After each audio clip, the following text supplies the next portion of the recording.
educación médica continua.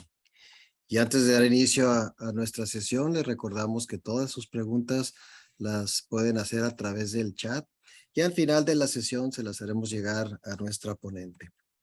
También les pedimos que al final de la plática nos hagan favor de llenar una encuesta de satisfacción y la liga la podrán encontrar para poderla llenar a través del chat o también a través del código QR.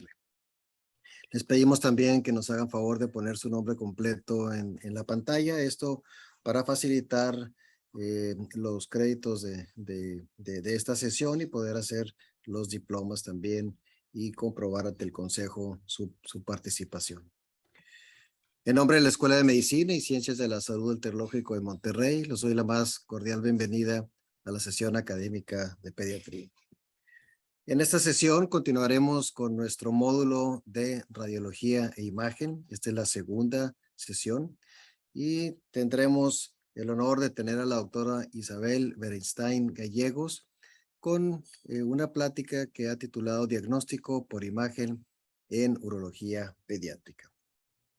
Antes de dar inicio, les voy a dar una pequeña reseña de la doctora Isabel Berenstein Gallegos. Ella estudió la carrera de medicina en la Facultad de Medicina de la UNAM.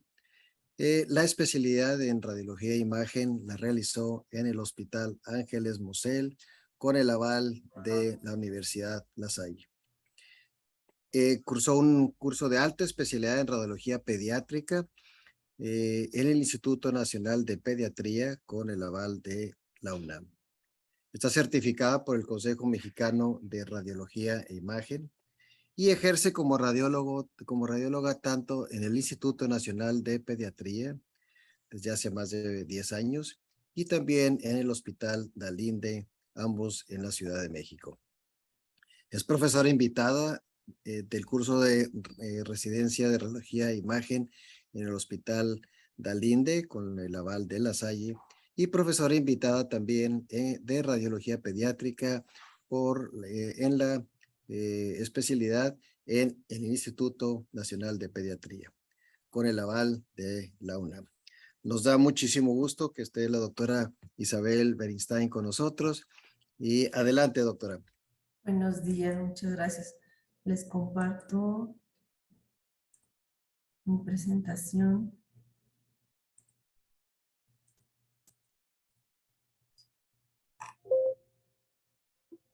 Bueno, gracias y gracias por la presentación. Vamos a iniciar, es un poquito larga, entonces para abreviar tiempos, ¿te parece o esperamos un poquito más? No, ya podemos dar inicio.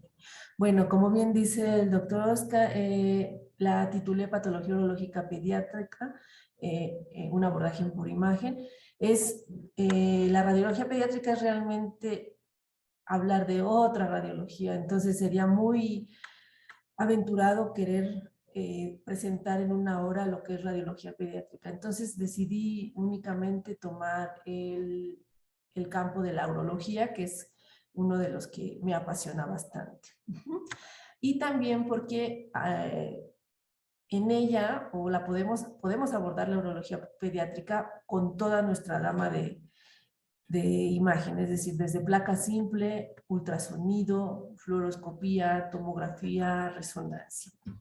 No les voy a hablar de resonancia porque tiene 10 años que no la ejerzo, puedo ver la anatomía, pero no puedo describir los estudios de resonancia. Mi fuerte es tomografía, fluoroscopía y por supuesto placa simple. El ultrasonido, bueno, ni se diga.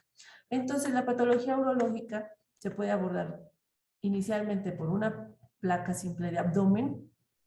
El ultrasonido, al ser muy específico para cuestiones líquidas, y recordar que el riñón y la vejiga, pues su composición es meramente líquida, entonces nos va a funcionar excelente el ultrasonido en tanto accesibilidad, costo y fácil manejo. No necesitamos que el paciente esté sedado, lo puedo posicionar a como él me quiera cooperar. Los equipos actualmente descienden o ascienden a la altura. Me ha tocado hacer ultrasonidos renales, yo hincada y el paciente de pie. El caso es poder hacerlo, ¿no? Dependiendo de la edad. Y la fluoroscopía, pues, esta sí implica irradiación, un poco más que una radio, más bien, bastante más que una radiografía simple, pero mucho menos que una tomografía. Y sin embargo, aunque en muchas áreas de la radiología ya quieren dar por obsoleta la fluoroscopía, yo creo que en lo que es la radiología pediátrica, específicamente en urología pediátrica, va para muchos años porque no hemos encontrado una modalidad de imagen que sustituya los estudios fluoroscópicos. Y la tomografía tiene sus indicaciones, por supuesto que la resonancia tiene más ventajas, o ahí se van en un equilibrio entre quién gana, la tomografía o la resonancia. Una es irradiación, la tomografía, la resonancia no es irradiación. En ambos requieren sedación los pacientes que no cooperan, la mayoría de los pediátricos no cooperan, pero la sedación en tomografía es muy breve porque el estudio dura escasos minutos. En cambio, la resonancia puede implicar hasta 20 minutos. Entonces, ahí es costo-beneficio. Ahora, la disponibilidad de un tomógrafo es muchísimo más, es más breve tener disponible un tomógrafo que tener un espacio en resonancia. Y las implicaciones de que los metales pues no entran al equipo de resonancia. Entonces ahí va entre camilla, equipo médico de sostén del paciente, que contraindicaran entrar a tomografía. Entonces definitivamente la tomografía sigue siendo también un estudio de abordaje para la patología urológica. Como ya les decía, el ultrasonido puede ser hecho a la cama del paciente, en este caso, y como bien saben ustedes, los neonatitos no pueden salir del área de USIN, no pueden incluso salir de su incubadora para que no pierdan ese calor, y bueno, las incubadoras actuales tienen la facilidad de que podemos introducir únicamente la mano y el equipo puede ser trasladado hasta la incubadora del paciente y poderlo hacer a un lado sin movilidad del paciente, ¿no? Y es un método no invasivo, es muy rápido, ¿no? ¿Para qué me sirve el ultrasonido? Normalidad. En mi ejercicio privado es muy frecuente que me llamen a hacer una evaluación de un paciente neonato que nació de término y solo está en sus horas de vigilancia, pero tuvo un apéndice preauricular, ¿no? Entonces, como bien saben ustedes, un apéndice preauricular va muy ligado a problemas renales como agenesias renales, entonces muy por rutinariamente utilizamos el ultrasonido para evaluar la normalidad de ambos riñones, trayectos ureterales y en ese caso vejiga. Entonces no es tan poco común. ¿Sí? Entonces, para quedarles de la plática, que el ultrasonido no necesariamente es una indicación en búsqueda de patología, sino más bien para descartarla. Podemos evaluar con él patología congénita, inflamatoria, infecciosa, traumática, oncológica. Puede ser utilizado en pre y postquirúrgicos, infinidad de indicaciones para el empleo de ultrasonido en urología. Quiero introducirlos un poquito a cómo es un equipo de ultrasonido para que ustedes tengan ese conocimiento de qué es lo que están pidiendo. Muchas veces en la formación del pediatra, muy pocas veces tienen acceso al estudio, ¿no? O a una rotación por imagen. Entonces, quiero que sepan que un equipo de ultrasonido puede tener infinidad de transductores y esos transductores nos van a dar la profundidad deseada. Un paciente pediátrico por lo regular es delgado, el espesor del paciente es muy diferente a lo de un adulto, pero también vamos a utilizar los convexos que nos dan mucha profundidad y los lineales de amplio de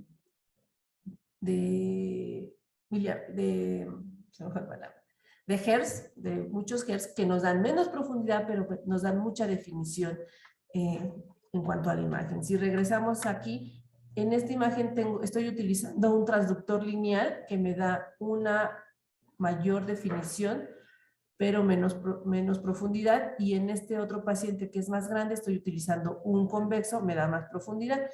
No deben irse por cómo ven la imagen. Muchas veces me han llegado a decir, es que tiene muy grande el riñón, pero estoy utilizando un transductor lineal. Váyanse no apreciativamente, sino por dimensiones, porque yo, radióloga, puedo alterar esa imagen, esa percepción de la imagen dependiendo de la sonda ultrasonográfica que yo esté empleando.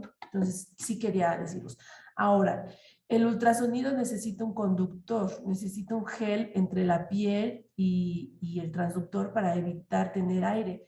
Y de ahí voy a que si tengo mucha distensión aérea en las asas intestinales, la dificultad para la visibilidad por ultrasonido me va a ser aumentada, ¿no? Va a ser más difícil. Entonces, por eso pedimos el ayuno. Muchas veces nos dicen, ¿por qué?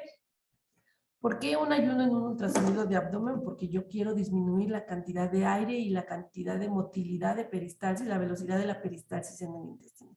En el caso del ultrasonido renal, no necesitamos ayuno. Al menos que sea muy pequeño, yo pido ayuno para que le den el biberón o el vaso durante el estudio y eso me facilite la exploración. El paciente tiene mucha hambre, le dan de comer y yo puedo ver los riñones y la vejiga perfectamente sin que esté llorando o pataleando. Pero en realidad un ultrasonido renal no requiere de ayuno. Y el vesical, pues, yo prefiero o he aprendido a empezar a medir la vejiga porque si es un paciente que utiliza pañal todavía, en el momento que yo lo destape y empiece a enfriarse, va a orinar. Entonces, lo primero que yo tomo es una capacidad vesical. No siempre se logra alcanzar la capacidad máxima en un paciente que no tiene control del esfínter todavía, pero es una apreciación al inicio del estudio y después de que miccionó para tener un volumen de llenado y un volumen postmiccional estimado, ¿no? Para eso también nos sirve el ultrasonido, para ver la capacidad vesical. Bueno, lo que ya les decía, un posicionamiento y nos va a permitir evaluar en este caso el órgano de interés que sería el riñón o los riñones y la vejiga en un plano longitudinal, transversal e incluso oblicuos. Esto es a base de escala de grises. Cada tejido tiene una ecogenicidad que va a permitir la transmisión de las ondas de ultrasonido y eso nos va a traducir en una imagen. Entonces, lo que quiero que se lleven es que el agua es anecoico, es totalmente negro. La grasa, que es la grasa perirrenal, es ligeramente ecogénica, blanca. El calcio es ecogénico, pero después de que el haz de ultrasonido choca con el calcio de un litro en este caso, ya no va a pasar, no va a lograr atravesar, entonces posterior a algo cálcico va a haber una sombra sónica, es decir, aquí se quedó el sonido y rebotó. Aquí se quedó el sonido, vemos la imagen hiperecogénica que me está hablando de algo cálcico y la sombra posterior que nos habla de la dureza de la lesión. Bueno, tenemos una relación de la corteza renal con el hígado o con el vaso, suelen ser isoecogénicos en la normalidad, entonces el que nos encontremos una corteza renal aumentada al comparar con la ecogenicidad hepática o esplénica nos habla de patología o incluso disminuida también nos habla de patología. Entonces es nuestro parámetro. Y en esta imagen de ultrasonido realizada con un transductor convexo, vemos un riñón en una visibilidad o en un rastreo longitudinal. Siempre lo que va a quedar a la izquierda de la imagen va a ser, en este caso que es longitudinal, va a ser cefálico o superior y lo que queda a la derecha de la imagen va a ser podálico, siempre, es nuestro marcador. En un corte longitudinal, de este lado siempre va a ser superior y de este otro lado siempre va a ser inferior. Si estoy hablando de un corte transverso, entonces este va a ser el lado derecho del paciente y este va a ser el lado izquierdo del paciente. En la mayoría de los casos, al menos que, bueno, no, sí, siempre, en decúbito supino o en decúbito prono.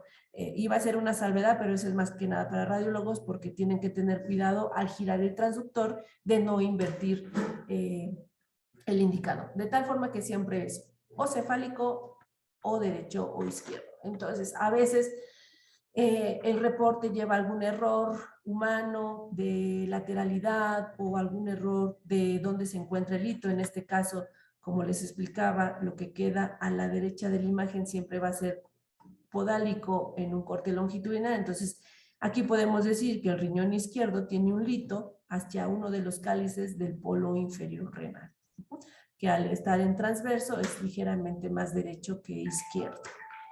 En este otro rastreo, que es igualmente longitudinal de un riñón izquierdo, vemos que la relación córtico-medular y seno-parénquima está alterada por una gran dilatación irregular del sistema calicial, y como les decía, el líquido se ve negro, en ultrasonido se ve anecoico, falta de ecos. Entonces podemos, y al ponerle Doppler podemos diferenciar lo que es un líquido con flujo, como es el que lleva las venas y las arterias, de un líquido que es estático, como el de la pelvis renal. Entonces vemos la dilatación cálice. En esto quiero hacer una anotación. Cuando ustedes, pediatras, nos solicitan a nosotros de imagen un ultrasonido, suelen poner ultrasonido renal Doppler. El ultrasonido renal Doppler, para cuestiones económicas de cobros y para cuestiones técnicas de realización, cuando ustedes nos especifican Doppler, estamos hablando de medir resistencias vasculares, y por lo regular eso solo es indicado cuando estamos buscando una hipertensión de origen renal o alguna evaluación de trasplante o posible candidato a trasplante. Si le medimos flujos tanto a la arteria como a la vena y a sus ramas intraparenquimatosas en el riñón. Pero cuando ustedes solamente lo que quieren es diferenciar el sistema colector dilatado de las estructuras vasculares, no le pongan Doppler, solamente pongan ultrasonido renal, y en su pequeño resumen pongan en búsqueda de hidronefrosis o uropatía obstructiva. Uno, va a ser más económico, y dos, nosotros no vamos a pedir ayuno, que en un Doppler pulsado sí necesitamos ayuno, y no nos vamos a tardar tanto. La exploración de ultrasonido renal morfológico, que incluye aplicación de color Doppler, se hace en unos 10, 15 minutos. Un ultrasonido Doppler con flujometría sí implica incluso hasta 40 minutos. Y ve otras cosas, entonces nada más era esa acotación. El otro estudio, aparte del ultrasonido y la placa simple, que les decía que va para muchos años e incluso yo creo que para toda la eternidad, es la fluoroscopía. La fluoroscopía es uno, al igual que el ultrasonido, es un estudio en tiempo real. Yo le digo a mis residentes, el paciente no se debe de bajar de la mesa de ultrasonido ni de la mesa de fluoroscopía sin el diagnóstico. La ventaja que tienen estos dos estudios, ultrasonido y fluoroscopía, es que son operador dependiente. A ustedes los clínicos les hacen ver como que operador dependiente es una desventaja.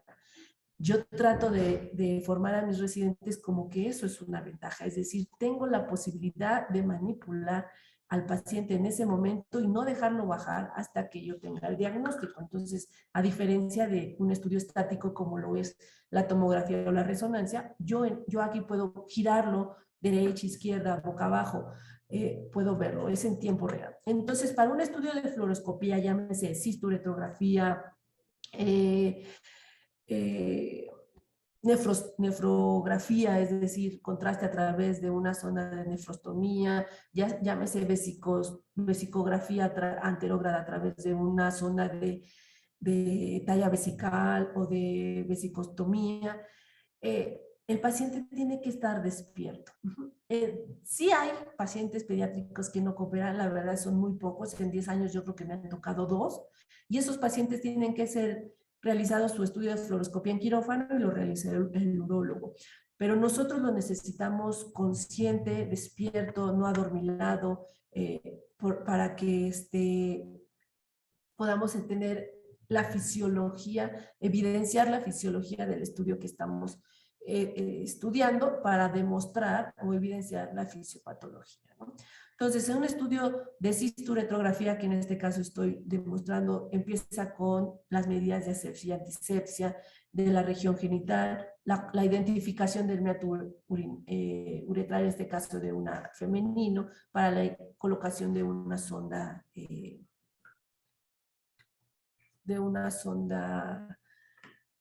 ya sea Foley o de alimentación, depende de la escuela. La doctora Maite, que es mi modelo en esta fotografía le gustan más las Foley, a mí me gustan más las de alimentación porque así me lo enseñaron desde neonatos hasta 17 años, utilizo de alimentación, al menos que no haya, pues utilizo la Foley. ¿Y cuál es la diferencia? A mí no me gusta insuflar el globo para que el esfínter de uretral contenga la uretra y para cuando empieza la micción yo la pueda retirar inmediatamente sin dificultad de estar vaciando o no el globo, ¿no? Bueno, entonces, previa asepsia y antisepsia se coloca la sonda de elección de acuerdo al tamaño del meato, en este caso es una sonda Foley 8, de alimentación solo tenemos 5 y 8, por lo regular utilizo 8, al menos que la 8 no pase, cambio a 5. Y drenamos toda la orina residual que hay en la vejiga. Idealmente el paciente tiene que haber ido al sanitario o haber miccionado antes del estudio, pero hay condiciones como la vejiga neurogénica o la PCI, etc., donde el paciente pues no tiene un control y no tiene un vaciamiento, o incluso son sondeados previamente, ¿no? Entonces, antes de empezar una cisturetrografía necesitamos drenar todo el volumen residual porque una de las finalidades de la cisturetrografía es darles el volumen estimado de la capacidad vesical de este paciente en específico. Y una vez que ya tenemos colocada la sonda, pues conectamos a ella un sistema de venoclisis que va unido a un colector tanto de solución fisiológica con contraste hidrosoluble. Y vemos en tiempo real el estudio fluoroscópico, que es como placas en vivo, ¿no? Entonces, cuando ustedes vean una imagen circular en un estudio que llegó su paciente con un estudio, casi siempre va a ser por fluoroscopía. Y aquí vemos el contraste que está distendiendo y opacificando el contenido de la luz vesical. Ya les decía que el ultrasonido se utiliza para evaluar la morfología. Siempre recordar que el riñón neonatal va a presentar por lo regular sus lobulaciones fetales y esto puede tardar incluso hasta un año, ¿no? La ecogenicidad, este es un riñón derecho, este es un hígado, un longitudinal del riñón y vean la ecogenicidad, el color del hígado con la corteza renal es similar, es isoecogénica, ¿no? Los cálices y la médula. Vean cómo en este caso no hay otras zonas anecoicas en el centro. Los neonatos, este es un riñón neonatal, los neonatos van a tener prominencia de los cálices y por lo regular, por el espesor de un neonato, el estudio se va a realizar con un transductor lineal. Entonces muchas veces llega aquí el neonatólogo, el pediatra y me dice, oye, es que veo las imágenes, muy bien, porque no muchos ven las imágenes, me parece excelente que vean las imágenes, y me dice, y yo le veo pues dilatado. Bueno, uno, es un transductor lineal, entonces me va a dar una imagen apreciativamente más grande, con mayor definición. Y dos, es un paciente neonatal que tiene todo derecho de una normalidad de cálices renales prominentes. Pero la importancia es que la pelvis no tiene ninguna otra dilatación. Y bueno, si tienen ustedes sintomatología que sugiera que tengan una hidronefrosis o tienen ultrasonidos en útero que ya estaban dando indicación de hidronefrosis, pues entonces debe tener un seguimiento. Pero si no, esto es un ultrasonido normal. ¿Qué nos va a ayudar? Es muy morfológico la situación, el número. Hay que recordar que en la embriología del riñón, el riñón va ascendiendo, entonces el que yo tenga una fosa renal vacía no quiere decir que tenga agenesia renal. Yo tengo como radiólogo la obligación de verificar que en el trayecto de ascenso desde el hueco pélvico hacia las fosas renales no esté presente el riñón, es decir, un riñón ectópico, o que no esté fusionado con el otro, ¿no? Entonces voy a ver número, tamaño, la ecogenicidad, las relaciones con su seno parénquima o su corteza médula, ¿no? Es muy morfológico el ultrasonido, a diferencia de la tomografía. Muchas veces creen que la tomografía para el riñón específicamente es más morfológica y no es cierto. El ultrasonido le gana por mucho al morfológico de una tomografía, porque tiene mayor diferenciación de líquidos. Las ecogenicidades tienen una mayor diferencia en cuanto a la cantidad de líquido que tenga este parénquima. En cambio, la tomografía, pues también ve densidades, pero poco, las diferencia un poco menos en cuanto a los líquidos. Los tamaños, pues tener a la mano las tablas que ustedes gusten para los tamaños renales. A mí me gusta la del libro de ecografía pediátrica de Siegel. Y en la página 386, no puse la edición, viene una tabla promedio de la longitud renal. Es muy importante cuando se nos ha reportado que un paciente tiene agenesia renal de un lado, pero del otro lado tiene un riñón de 10 centímetros.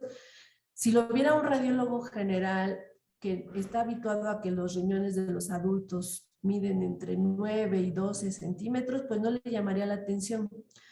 En cambio, nosotros que estamos, radiólogos pediatras, que estamos un poquito más habituados al cambio por edad, pues si estoy hablando de un paciente de 3 años y me dicen que de un lado no tiene un riñón y del otro lado mide 10 centímetros, yo ya debo de estar pensando en otras posibilidades diagnósticas más que en una agenesia, ¿no? Sí es sabido que el riñón único va a crecer compensatoriamente, pero no tan evidente. Entonces, la morfología, las dimensiones, vean, transductor lineal, tengo un riñoncito que tiene 45 milímetros de longitud por 21 de espesor. Este otro paciente ya es más grande, es un riñón derecho, ya necesito utilizar un transductor convexo y tengo un longitudinal de 75 milímetros y transverso de 25 por 31. La relación corticomedular, senoparénquima, siempre hay que medirlas para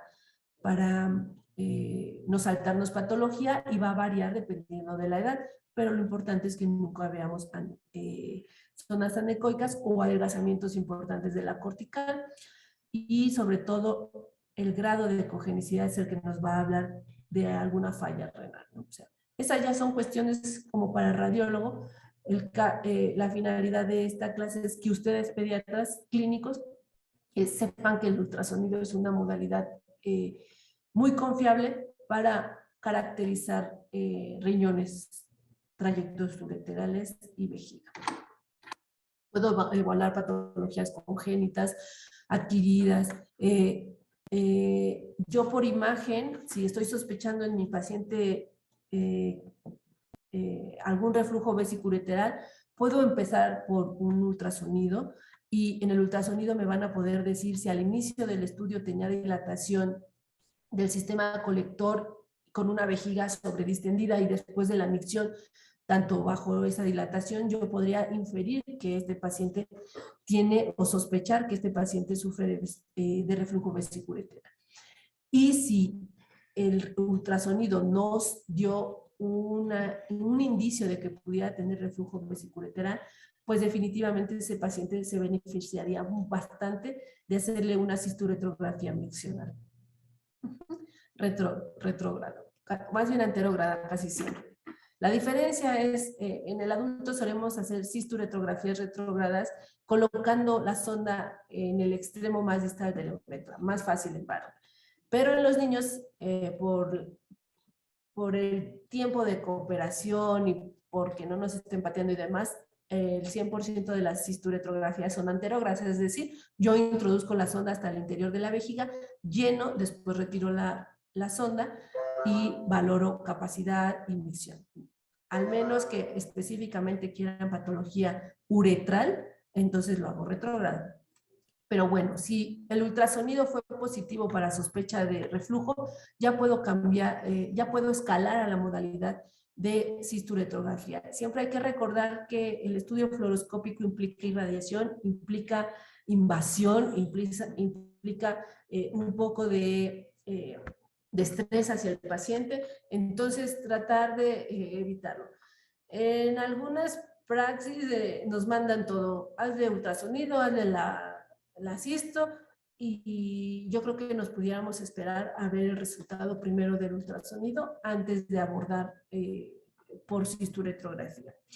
Y el que ustedes pediatras, porque por lo regular sus pacientes los conocen desde que son lactantes o incluso desde que nacieron, el pediatra de mi hija la recibió, fue su neonatólogo, entonces ya le tiene excelente confianza y lo conoce. Entonces, si ustedes le dicen que a su paciente que va a ir a un estudio que es necesario y que lo van a acostar, le van a limpiar donde tiene sus genitales y le van a poner una sonda, nosotros también lo explicamos, pero el que ya venga discretamente sensibilizado y sobre todo sensibilizar a los padres, es decir, ustedes de primer contacto, sí necesito este estudio, es algo agresivo, sí va a llorar, no es doloroso, no lo lastiman, simplemente va a llorar por, uno, nadie le anda tocando sus genitales, dos, nadie lo anda mojando, tres, nadie le anda poniendo una sonda, y mucho menos un médico que no conoce, ¿no? Entonces, si ustedes nos ayudan a la sensibilización de padres y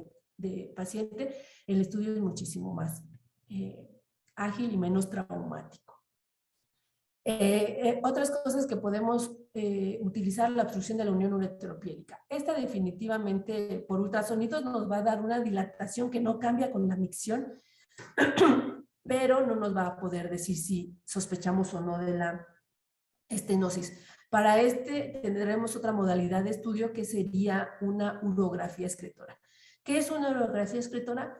Al paciente se le cita en ayuno, que no sea alérgico a nada, y se le va a poner una canalización a través de la cual se le va a inyectar medio de contraste y se va a esperar los minutos indicados para que el riñón filtre el contraste. Y entonces tomamos una serie de placas, una antes de la inyección, una inmediatamente de la inyección, al minuto, a los 3 minutos, a los 7 minutos, de tal forma que vamos haciendo una especie de urotomografía. Les hablo de urotomografía porque ya estas generaciones saben más de la urotomografía que de lo que es una urografía excretora. Sin embargo, a diferencia de la urotomografía, en este caso el paciente no tiene que estar sedado y no implica tanta irradiación y por supuesto es mucho más económica que una tomografía y me ayuda para saber si algo está impidiendo la excreción, más la eliminación del contraste. Es decir, el riñón la filtró y acumuló el contraste en la pelvis renal, pero después de la pelvis renal solamente se vio hidronefrosis, dilatación, dilatación, dilatación y nunca hubo descenso. Entonces, esto también me gusta dárselos porque a veces no saben específicamente qué estudio es el que requieren, ¿no? Entonces, reflujo, una cisturetrografía.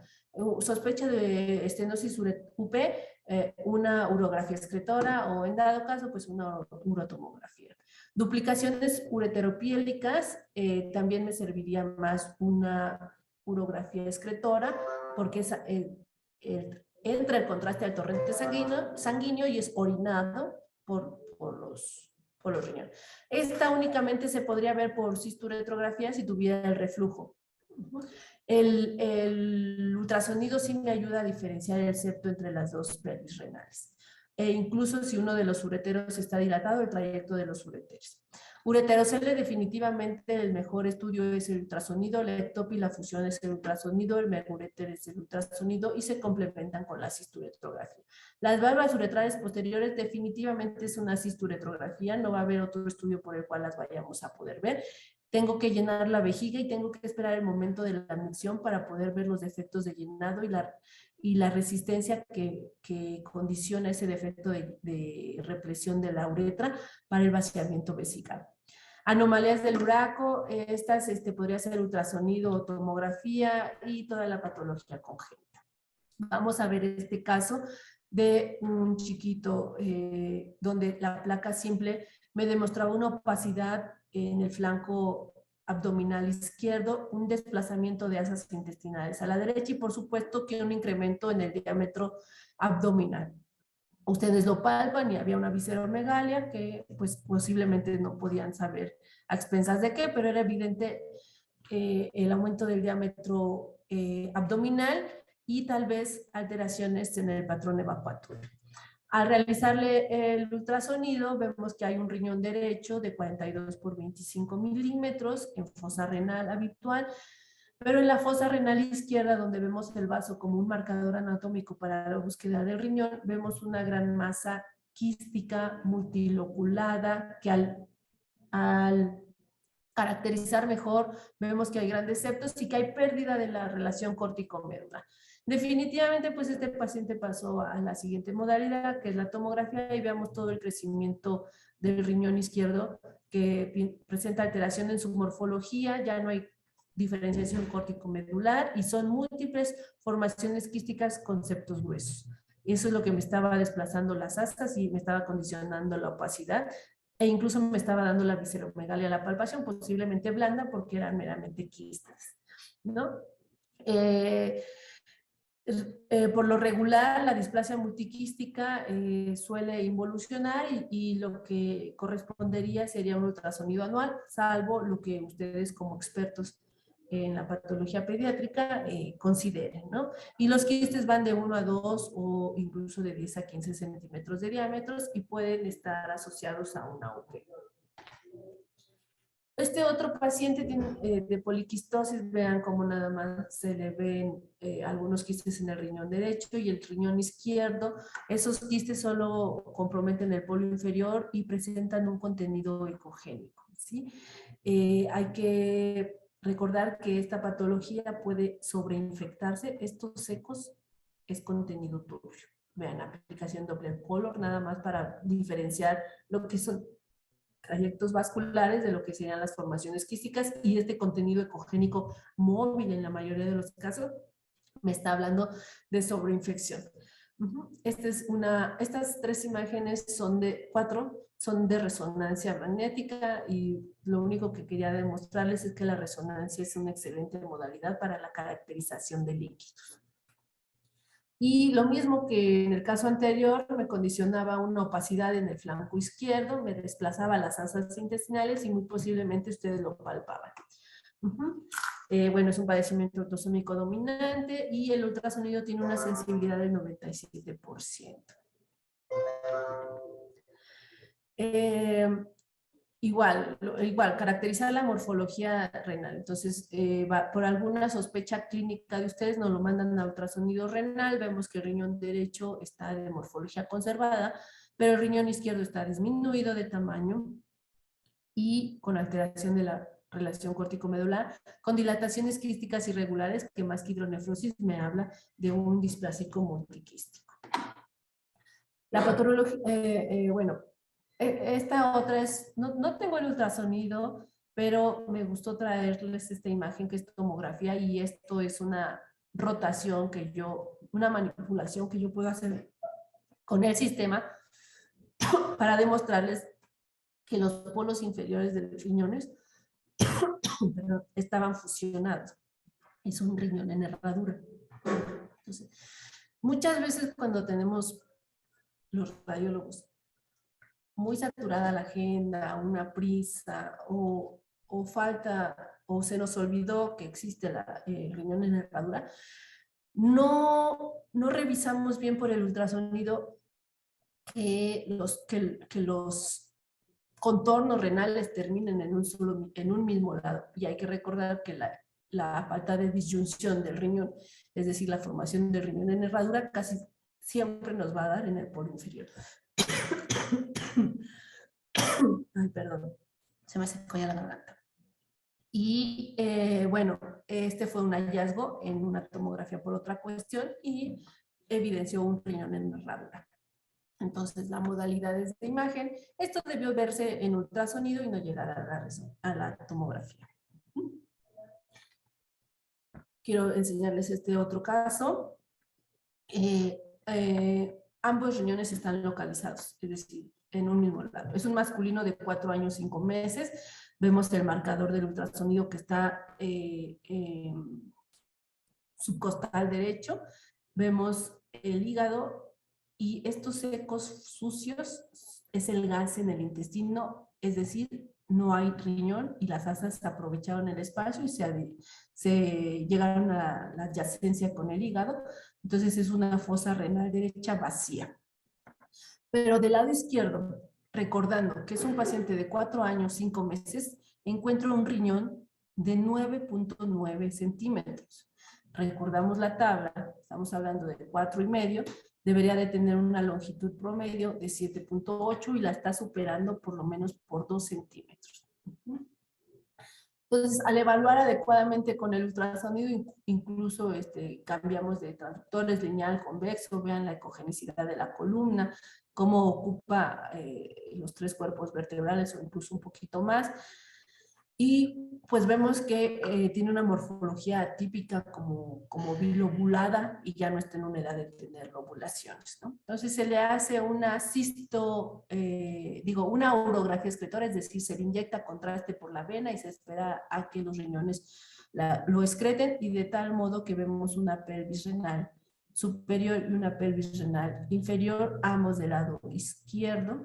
En el flanco izquierdo, vean, 1, 2, 3, casi 4 cuerpos vertebrales abarca esta opacidad, y que ambos excretan o eliminan el contraste a través de sus trayectos ureterales, el superior del lado izquierdo y el inferior en un trayecto ureteral que se va hacia el lado derecho. Es decir, tiene una ectopia renal cruzada, y puedo decir que está cruzada porque ambos ureteros desembocan en su lado respectivo y los riñones están solo en un lado.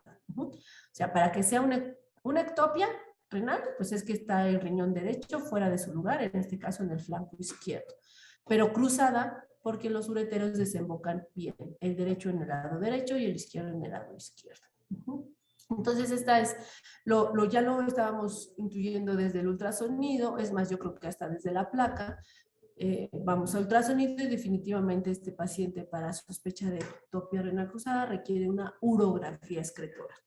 Inyección de contraste a través de la vena. Requiere ayuno. Todo contraste requiere ayuno porque puede dar náuseas y condicionar vómito, y si tiene muy lleno, broncoaspiración. Por eso el ayuno en tomografía con contraste y el ayuno en urografía excretora, que va a requerir administración intravenosa de contraste, por el riesgo de broncoaspiración secundario a vómito.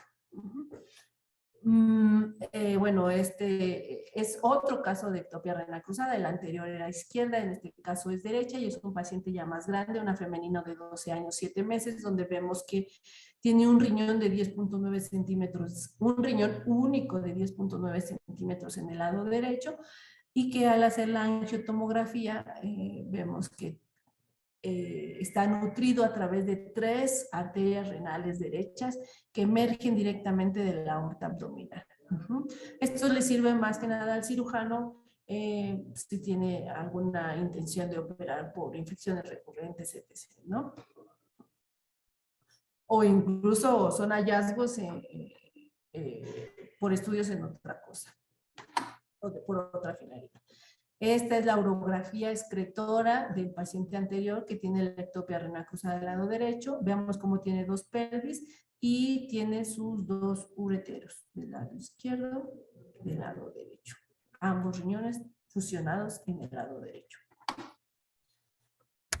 Bueno, ya les hablaba que las hidronefrosis congénitas pues se evalúan más por ultrasonido, y ya después, dependiendo si es secundaria a una UP o es secundaria a un reflujo, depende de la sospecha. Yo quiero dejarles.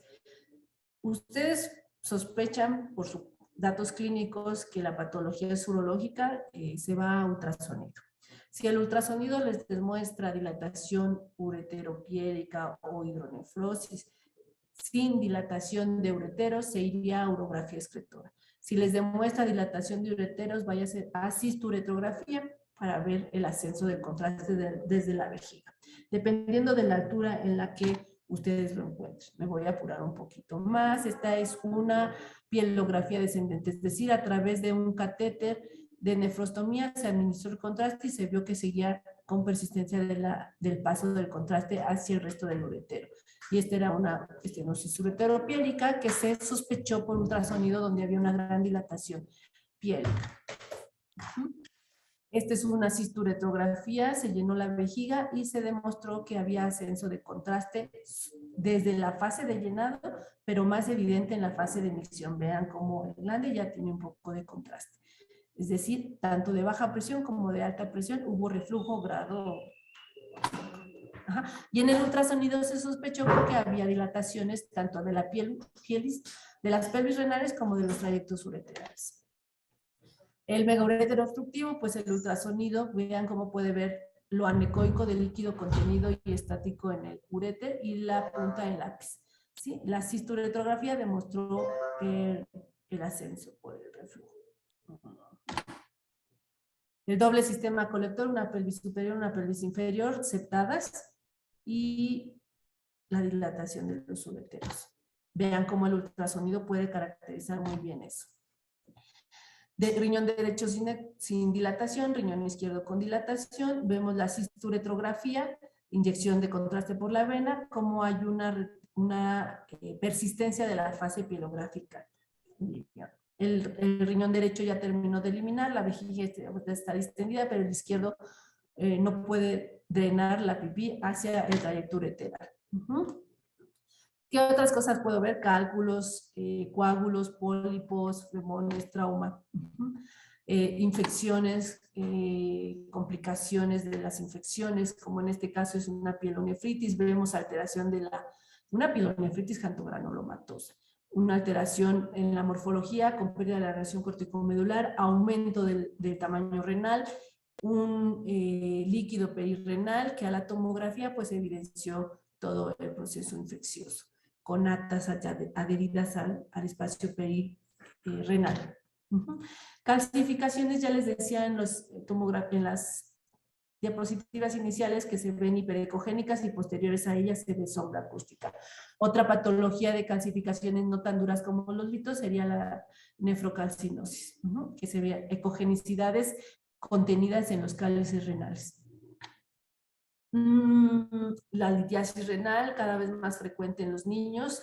Nos piden los urólogos las tomografías para planear el abordaje para la extracción. Ya se habían verificado en ultrasonido, pero la tomografía ayuda más a la caracterización del tamaño y les ayuda mucho en el abordaje. Aquí vemos complicaciones. Esta es una complicación iatrogénica postquirúrgica de una apendicitis complicada con peritonitis. Se lesionó el uretero y vemos que la urografía, la tomografía con contraste con fase de eliminación evidenció que los ureteros en el derecho había una solución de continuidad que permitía la fuga de contraste hacia la colección peritoneal, que era un urinógeno. Las neoplasias pueden ser abordadas. Recordar que el tumor, el cáncer de riñón en edad pediátrica más común es el tumor de Wilms, y siempre sospecharlo cuando haya una masa en topografía renal. El ultrasonido como primer abordaje se quedó pobre por el tamaño del riñón y pues definitivamente pasa a tomografía y también a resonancia y todo el abordaje multidisciplinario. En algunas situaciones como la nefroblastomatosis, que el riñón se ve pero que hay una tumoración, pues requerirá de biopsia. Eso también dependiendo del criterio clínico de ustedes. La vejiga y la uretra también pueden ser evaluados tanto en fluoroscopía como por ultrasonido, sobre todo la vejiga por ultrasonido y la uretra por fluoroscopía en la cisturetrografía misional. Vemos el contenido anecoico, podemos evaluar el volumen, la capacidad vesical y podemos el contenido, el grosor de pared, el volumen de llenado y el volumen postmiccional para valorar retenciones. Recordar una regla: niños menores de 2 años para cálculo de la capacidad es el peso en kilos por 7, y en niños mayores de 2 años es la edad en años más 2 por 30. Los engrosamientos de la pared en el caso de una vejiga neurogénica, la dilatación crónica que lleva a la deformidad de la resorción córtico-medular por el reflujo constante secundario a esa vejiga neurogénica.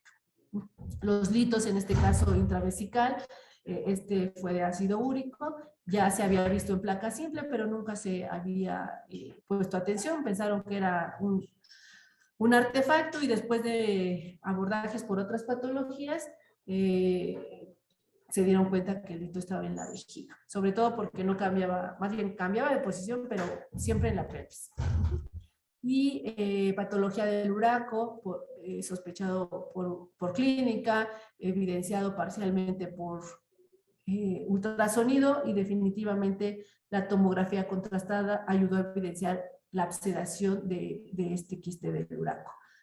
Esta es la vejiga, vean la diferencia de densidades, en este caso porque es tomografía, y el realce periférico que me habla de un proceso inflamatorio agudo. Recordarles por último que ustedes tienen guías. Aquí en el instituto los urólogos utilizan mucho la de la Asociación Europea, y que tiene una nueva edición 2022, y que en la página 352 tiene la guía de urología pediátrica, y que ahí les va marcando, dependiendo de la patología, qué estudios de imagen nos pueden solicitar acá a los radiólogos. Compartirles mi WhatsApp, mi correo electrónico, estoy a sus órdenes para lo que ustedes requieran. Y eso sería todo. Muchísimas gracias, doctora Isabel Beristain, por esta plática tan ilustrativa que nos ayuda a tener un poquito de más contexto de lo que estamos pidiendo como clínicos. Tenemos pocos minutos, pero tenemos muchas preguntas y vamos a hacerlas rápido, hacerlas llegar de manera rápida y poder contestar el mayor número de ellas. La primera es, ¿cuál es la imagen que se ve en un eco de las cicatrices por una infección renal? Ok, se vería como una lobulación. El contorno renal debe ser como convexo. Y si recuerdan la imagen de las lobulaciones fetales, ya en una edad fuera de un año,